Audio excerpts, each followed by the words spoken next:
સુરત ગ્રામ્યમાં સંજીવની multi speciality hospital Chalthan ખાતે વિવિધ સેવાનું લોકાર્પણ કાર્યક્રમ સવારે 11 કલાકે દાતાઓનો સહકારથી કરવામાં આવ્યું, જેમાં રોટરી ક્લબ ઓફ સુરત તાપીના ભૂતપૂર્વ ગવર્નર તુષાર શાહ, રોટરી ઉધના ફાઉન્ડેશનના ભૂતપૂર્વ પ્રમુખ પ્રકાશ પટેલ અને સભ્યોની ઉપસ્થિતિમાં ઉદ્ઘાટન કરવામાં આવ્યું, જેમાં ડોક્ટર પ્રિયાંકભાઈ મોદીના માર્ગદર્શન હેઠળ નવીનીકરણ કરાયેલા નવા કાર્ડિયાક આઈસીયુ માટે સહાય dialysis mission rotary club of Surat Tapi અને હિતેશભાઈ કુશલભાઈ પટેલ પરિવાર દ્વારા ઉદારતાથી દાન કરાયેલા તેમજ કાર્ડિયોલોજિસ્ટ ડોક્ટર પ્રિયંકભાઈ મોદીના માર્ગદર્શન હેઠળ નવો એડવાન્સ ઓપીડી અને વેઇટિંગ હોલ ગૌતમભાઈ ભાઈચંદભાઈ પટેલ ઉંભેડ અને કલરટેક્સ પરિવારના સહયોગથી નિર્માણ પામ્યું, તેમજ નવો સ્યુટ રૂમ યુએસએ દાતા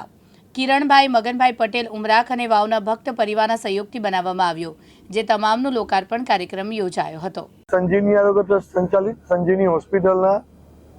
વેઇટિંગ રૂમ અને ઓપીડી અને નવા ડાયાલિસિસ યુનિટનું ઉદ્ઘાટન કરવામાં આવ્યું. વેઇટિંગ રૂમ જે છે એ અમારા ચલથાણ સુગરના ઉપપ્રમુખ અને સંજીવનીના જોઈન્ટ સેક્રેટરી એવા ગૌતમભાઈ પટેલની માતૃશ્રીના લાભાર્થે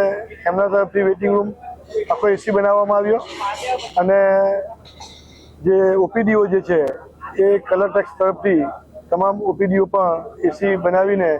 કાચની કેબિનમાં સુંદર મજાના કોર્પોરેટ ઓફિસ જેવી બનાવવામાં આવી છે અને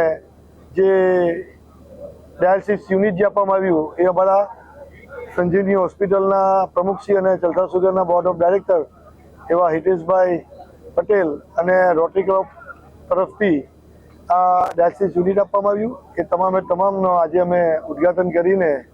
આજે પ્રજાને અને આજુબાજુની જનતાને સમર્પિત. રમેશ ખંભાતી, દિવ્યાંગ ન્યૂઝ, કડોદરા, સુરત.